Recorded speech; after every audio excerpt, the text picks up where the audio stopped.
This is messed up, folks. I'm going to stick to my content, which is today, on Wednesday, here in my bedroom in Hollywood, California, where I have lived for 31 years in Hollywood, California, and I have not made my bed. You see these? When you see these pillows all stacked up here behind me, that means that my big, glorious bed over there is unmade. And you know what? I don't care. When Queen Elizabeth sends me a card and says, I'm coming back from the dead, and then I'm going to come see you in Hollywood, that's when I will make my bed and change my I do change my sheets, folks. Anyway, I want to stick to the content today, which is the Garrison cap. A Garrison cap is like an envelope-style military cap that you've seen. I think all branches of the United States Service have a Garrison cap of their, of their liking. I just saw it popped in my head, and I thought, now why am I not wearing one of these? I have not worn one of these in my adult life, and I don't recall ever. And then I thought, but it would look so good on me. Why am I not wearing it? And then I realized, it looked good on you because you wore one for a couple of years there, in second grade, third grade. What you might say? My dad was kind of a clothes horse when I was a little boy. He was a professional, he was white collar, he was an insurance agent, and he had to look good, or he felt like he had to look good, so he dressed up in a suit every day, and in the winter he'd wear all the top coat, rubbers, gloves, leather gloves, he was a sharp-dressed man, okay? And that Christmas of 68, I was in second grade, we got matching Garrison caps that my mother had gotten us. He had a large one, I had a small one. They were identical except for the size. They were a closely shorn, probably mouton fur, like that, but they weren't bulky. They were very attractive. Let me just say that we both looked really good sporting them. No one else anywhere was wearing them, but Daddy and I were wearing them, and he looked so handsome when he would put on his big wool top coat and then put that on. It was maybe a little bit Dr. Zhivago. Anyway, so I had mine, and I just thought, this is me, and it's me now. This is what I'm going to do. And the kids at school, they weren't having it. They did not like that, and they did not like the fact that my dad had given me one of his old, what he called attaché case. I am more pretentious, and I call it an attaché case, but it's what most people would say with briefcase. So it wasn't that I was like, I want a briefcase, I'm a businessman. It's because my dad said, this will be the best book satchel you ever had. It was fantastic. You didn't even have to buckle it. It snapped shut on its own. It's like you open it from the top, and it was like, and then anyway, it held everything I had. It was fine. It was sturdy. It was great, but, it wasn't the norm. People weren't going, I want to know where Sammy Beam got that so I can get one too. Anyway, but with the hat, I didn't care because my daddy wore one too, and nobody can give me any shit over something if my daddy wore two. And let me tie this in. Please, God, let me get through this without people falling asleep. At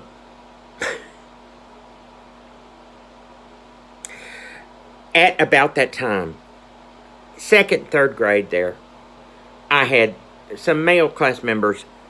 I do not look back on them as being bullies or being terribly mean or anything. I really don't. But they would give me hell about Daddy because they found that to be my Achilles heel. They would make fun of my daddy. And it was everything about him. It was the hat he wore, the hat I wore, the fact that their parents had insurance with him, and when he would be pointing something out on the policy and explaining it, he would do this. So they said he was doing this. And no, he wasn't. He was doing this. And I even said, could we refrain from that, Daddy? And he said, oh, hell, son, don't be stupid. I'm not going to refrain from a damn thing.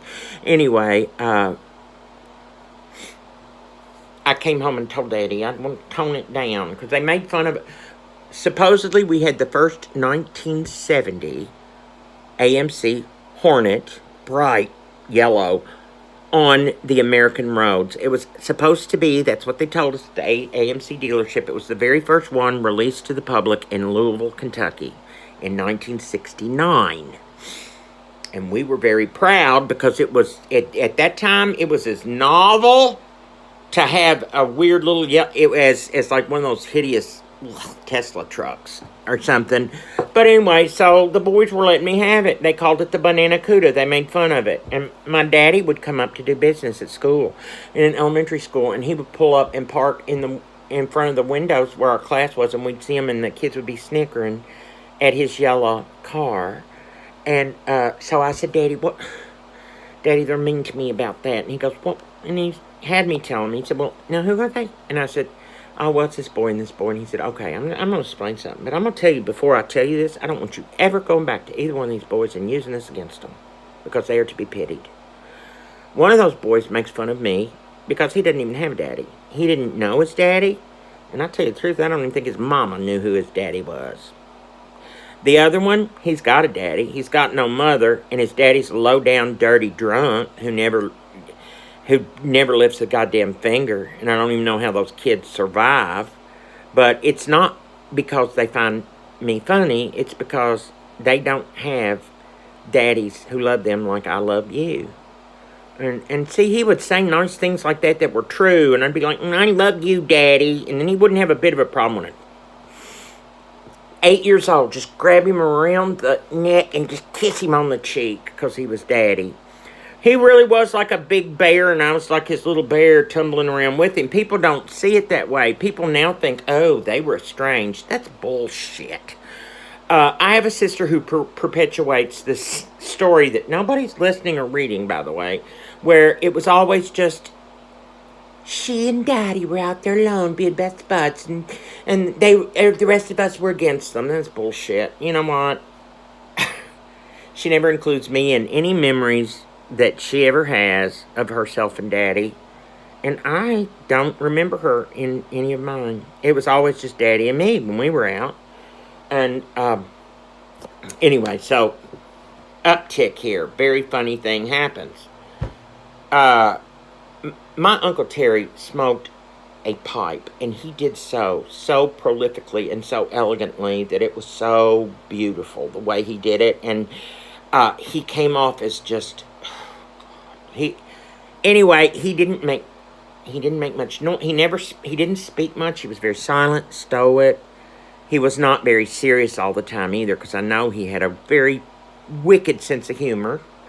Although it didn't, just from glimpses of his childhood and what his siblings have said about him growing up, I know that there's a deep vein of humor running through him. But no, and my dad thought I'm gonna start smoking a little bit more too.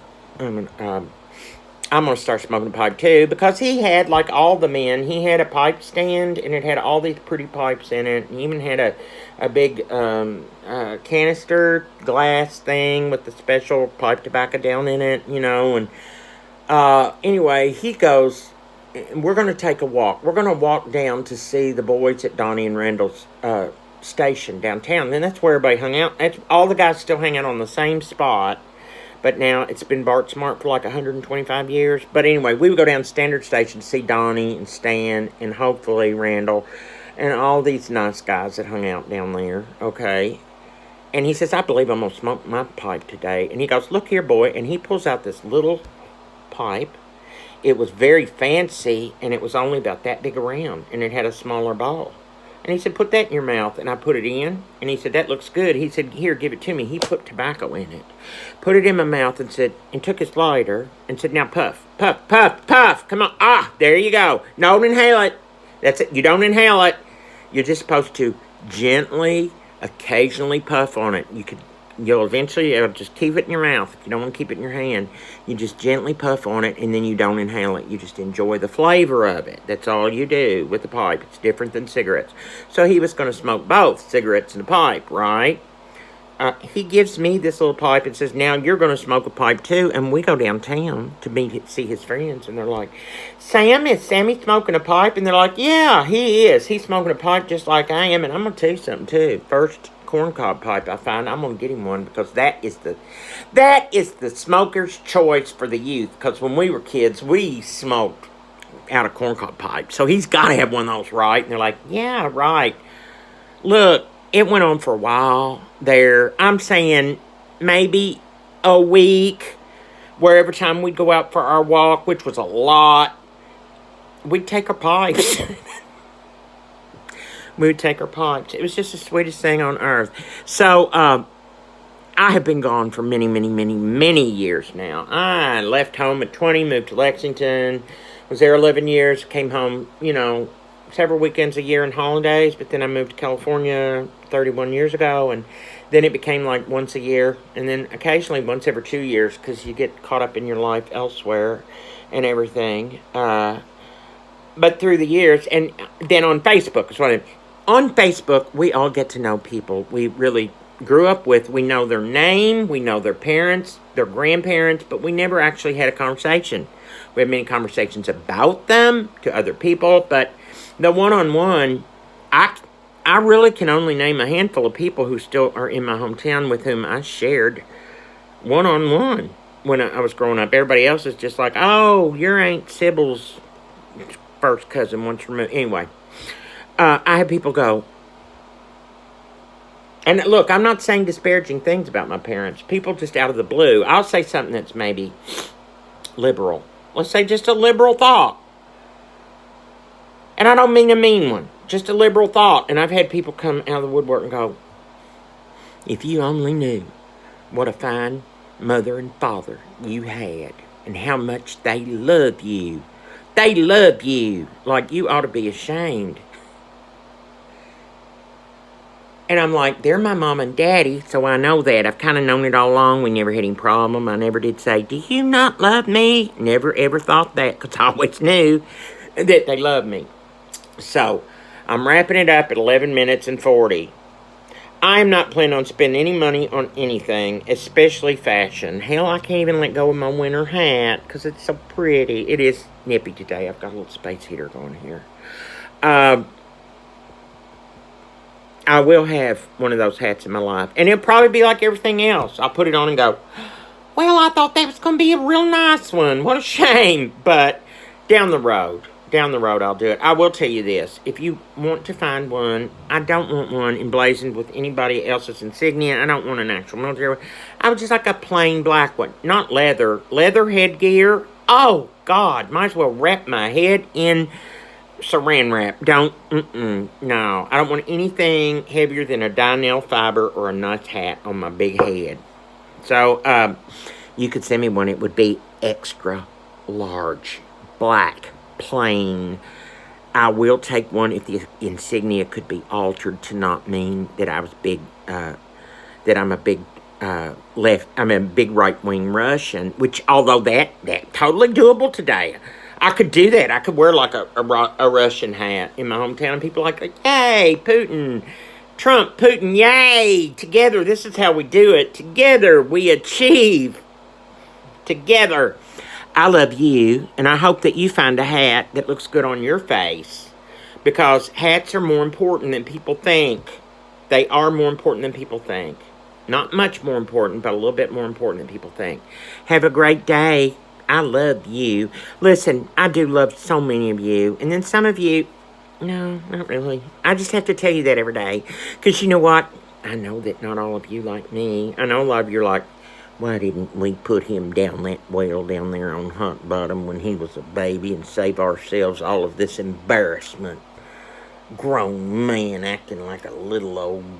Anyway, I love you. Bye.